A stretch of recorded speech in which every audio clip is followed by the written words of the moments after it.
Welcome back to the channel, my friends. Warhammer Man Studios. I'm Warhammer Man, and the death of Games Workshop is nearly upon us. This video is sponsored by CMO Games. More on that later. The Fang of Nulahmia. Meet Neferata's Chief Lieutenant. Royalty has returned in Dawnbringers Book 4, The Mad King Rises, the latest installment in the rip-snorting narrative currently overtaking Warhammer Age of Sigmar. The twin-tailed crusade is somehow still making progress across the realms. Exhausted but unbroken, both Brongs redoubling their efforts even as they recover from the hard-fought battles. In Gairan, the expedition has reached a treacherous mountain range known as the Neck, deep within the territory of New Summercourt. As if delusional ghouls weren't bad enough, Ushoran's cannibal court is currently playing host to a delegation of haughty vampiric diplomats under the watchful gaze of Sekhar, Fang of Nulahmia. Okay, so this is awesome.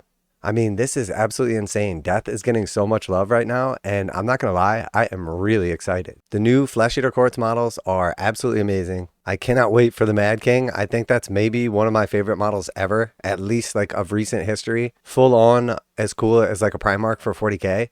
And this model is absolutely awesome as well. And I, for one, have kind of been putting like my death armies on the side here. Haven't done a ton of work on them lately. Mostly what I do with them is use them for like D&D and stuff. I absolutely love the Cursed City box. It has like some of my favorite models of all time. So I have a lot of that already painted up.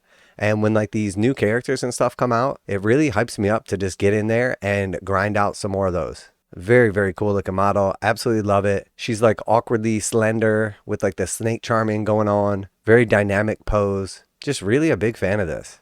Every vampire of Neferata's court is a consummate schemer, their eternal unlife devoted to spreading Mortarch's venomous influence. But Sekhar's talent for intrigue outstrips even that of her rivals, a cheap diplomat for the Queen of Blood. She bends friends and foes alike to Neferata's will with powerful hypnotism, spell-laden speech, and subtle subliminal gestures. Sekhar and her attendants have wormed their way into the Ushoran's court, banking on his respect for nobility, chivalry, and the blood ties between Mortarchs from there. They siphon the Summer King's infected blood, sending shipments of fine wines out to the Sigmarite cities across the mortal realms. Sekhar has kept these wheels turning with syrupy speech and careful diversions. But the arrival of the twin-tailed crusade now threatens to throw her meticulous schemes off balance. Okay, so the lore that Games Workshop has been working on with like the twin-tailed crusades and all these recent books is just absolutely amazing.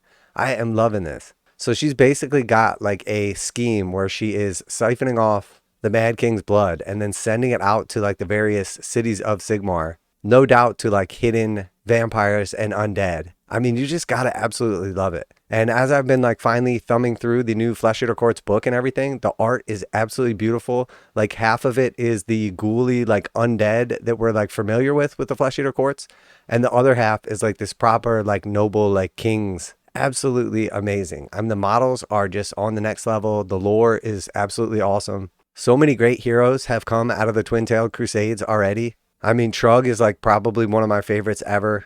I'm at a loss for names, but the new dragon guy is awesome. And then obviously this and the other death models that we're getting here, man, they are just knocking it out of the park. Touche, Games Workshop.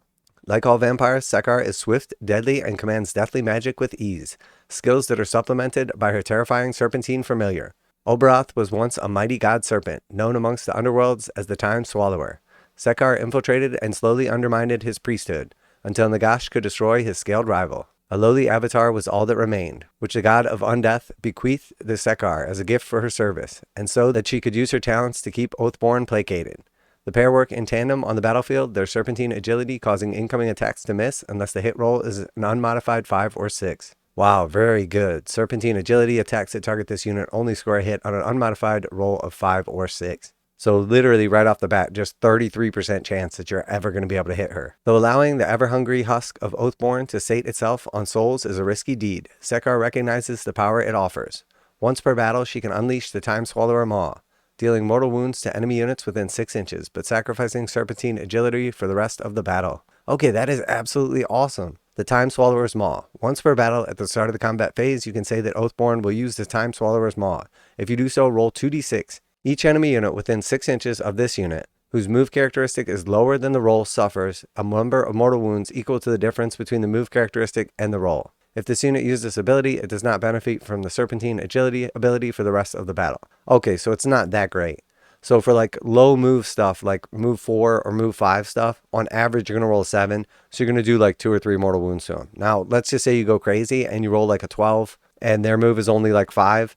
you're going to do 7 mortal wounds. So pretty strong. It's going to be really good against certain armies that have low move characteristics, and it's going to be much less good against other ones. But I mean, if you really just need to do a couple of mortal wounds to wipe out some key units, or you find yourself in a position where you could hit like 4 or 5 slower units at once, it can definitely pay for itself. So very cool, very cool. And I like that you have to like sacrifice the serpentine agility ability to get it. And then of course the lore like lines up behind it. So very nicely like all put together, very well thought out, and not just like insanely overpowered either. Now a quick message from today's sponsor. CMO Games has been selling Games Workshop products online for over 20 years. They carry the full line of Games Workshop products, including Warhammer 40,000, Age of Sigmar, Necromunda, Blood Bowl, paint tools, and more. Almost all Games Workshop products are priced at 15% off MSRP. CMO Games takes pre-orders for most Games Workshop products released at their earliest date possible. 12:01 a.m. on Saturday, they go live. Most of these pre-order products are also priced at 15% off MSRP. CMO Games offer free shipping in the US 48 with an order of $50 or more. Their customer service is top-notch and they ship most orders within 24 hours.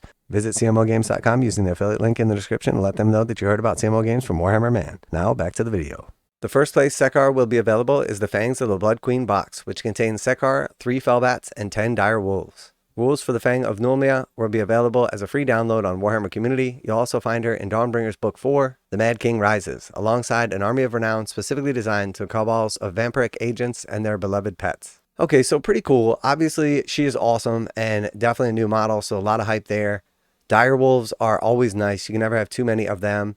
The Foul Bats are cool. They're definitely nice looking models. So this isn't a bad box. It's not amazing though. Now, obviously, it'll be price dependent on just like how great of a value it is. But I feel like with a lot of the other boxes, as soon as I saw them, I was like, oh, I've got to have that. Like the Ionis Cryptborn box. Oh, that's the name from earlier. And then, of course, like Trug's Trogherd. You know, there was a lot of really, really nice boxes. And then there was a couple that were just okay. And while I really like this model, I have to say this one is kind of just okay for me. But also maybe just because of what I already have in my collection. And then just one final note, the Mad King Rises also contains plenty more for Death armies, including 6 regiments of renown, 1 for each Mortarch.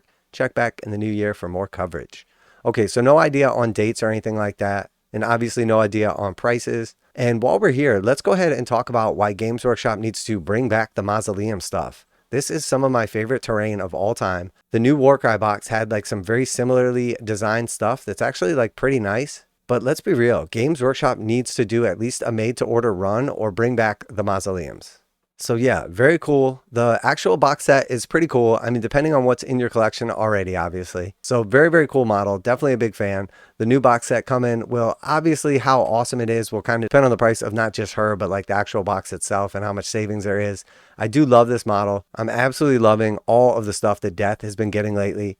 The reinvention of Flesh Eater Courts is just on the next level, and in the past was like kind of generic to me. And now all of a sudden, because the lore is so good, the story is so good, and then of course, you know, the new Mortarch model, the Summer King is just so amazing that I feel like it's taken everything to the next level. And I just cracked open my box set. I've been thumbing through the actual battle tome, and the actual models, the new stuff is just beautiful. The sculpts are amazing. The kits are amazing. I've really got to give it to Games Workshop on the overall quality of their miniatures and just how far they've come. And now a lot of that obviously has to do with most of that range being extremely old. So if you compare like the old ghouls to like the Crypt Guard, or just looking at like some of just the other older undead stuff compared to the new stuff, there's just no comparison. And don't even get me started on like the Tomb Kings models that they're bringing back from like 30 years ago. But anyway, I have not been more excited for the death of Games Workshop probably ever. I am absolutely loving these new models. I'm loving the new range and everything that we're getting, the new lore. And to tell you the truth, part of what really killed fantasy for me was like when they killed off the old world and kind of moved into like the Sigmar. And there wasn't really the same amount of lore there, and it didn't really excite me in the same way.